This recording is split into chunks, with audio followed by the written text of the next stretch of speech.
ആ ഇന്ന് ഫുഡ് കൊറേ ഉണ്ടല്ലോ. അത് അതിന് മാത്രമൊന്നുമില്ല. നിങ്ങൾ ഫുഡ് ഉണ്ടാക്കിയോ? ഇല്ല, ഞങ്ങള് സൈറ്റിൽ നിന്ന് ഇപ്പാണ് എത്തിയിട്ടുള്ളൂ. നിങ്ങൾ എന്ന് ഈ ഫുഡ് കൊണ്ടുവരുന്നതേ ഞങ്ങക്ക് വലിയൊരു ആശ്വാസമാണ്. നിങ്ങൾ ഈ 10-12 മണിക്കൂർ വെയിലുകൊണ്ട് പണിയെടുത്ത് വരുന്നല്ലേ. പിന്നെ ഇപ്പൊ 3-4 ആൾക്കാരെ വിശപ്പ് മാറ്റാന്ന് പറഞ്ഞാൽ തന്നെ വലിയ പുണ്യമുള്ള കാര്യല്ലേ.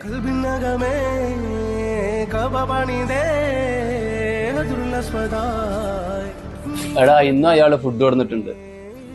മാഷാ അല്ലാ, ഇന്ന് ഞാനായിരുന്നു ഫുഡ് ഉണ്ടാക്കുന്ന ആള്. പുറം വേദനിച്ചിട്ട് അങ്ങനെ ഇരിക്കായിരുന്നേ. അയാളെ നിങ്ങൾക്ക് എങ്ങനെയാ പരിചയം?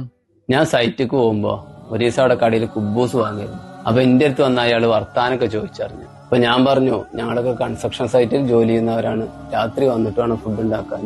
അതിന്റെ ബാക്കി കറി രാവിലെ കൊണ്ടുപോകും, കടയിൽ നിന്ന് 2 കുബൂസും വാങ്ങും. അന്ന് എന്റെ റൂമും കാര്യങ്ങളൊക്കെ മൂപ്പര് ചോദിച്ചറിഞ്ഞു. ഇപ്പൊ എന്നും മുടങ്ങാതെ ഫുഡ് കൊടുന്നു തരും. പടച്ചോൻ സമ്പത്തുകൊണ്ട് അനുഗ്രഹിച്ചിട്ടും പടച്ചോനെ മറക്കാത്ത ഇങ്ങനെയും കുറെ നല്ല മനുഷ്യന്മാരുണ്ട് തോന്നുന്നു.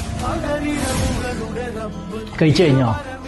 എത്ര പോരെ ഫുഡാണ് ബാലൻസ് വന്നിക്കണ്. അതൊന്നും പൊട്ടിച്ചിട്ടില്ലല്ലോ. ഇന്നലെ മിഞ്ഞാന്നൊക്കെ തന്നെയാണ് അവസ്ഥ. ഞാൻ പറഞ്ഞിട്ടില്ല നമുക്ക് ആവശ്യമുള്ളത് മാത്രം ഓർഡർ ചെയ്താൽ മതി എന്ന്. മനുഷ്യന്മാർക്ക് തിന്നതിന് പരിധില്ലേ. ബാക്കി നമുക്കാണ് കച്ചറി കിടാ. കച്ചറ കിടാണെങ്കിലേ ഉച്ചക്കത്തെ ഫുഡ് ഉണ്ടാ ഫ്രിഡ്ജിലിരിക്കണം, അതും കൂടെ ഇട്ടാളെ. എത്ര ലാഘവത്തോട് കൂടിയിട്ടാണ് നിങ്ങളൊക്കെ കച്ചറിക്കിടാൻ പറയണത്. ഇതിനൊക്കെ നമ്മൾ സമാധാനം പറയേണ്ടി വരും കേട്ടാ. പിന്നെ ഇപ്പൊ എന്താ കാട്ടുക? ഞാൻ വണ്ടി ആകെ വിളിച്ചോക്കാം. അയാൾ കഴിച്ചിട്ടില്ലെങ്കിൽ അയാൾക്ക് കൊടുത്താണ്.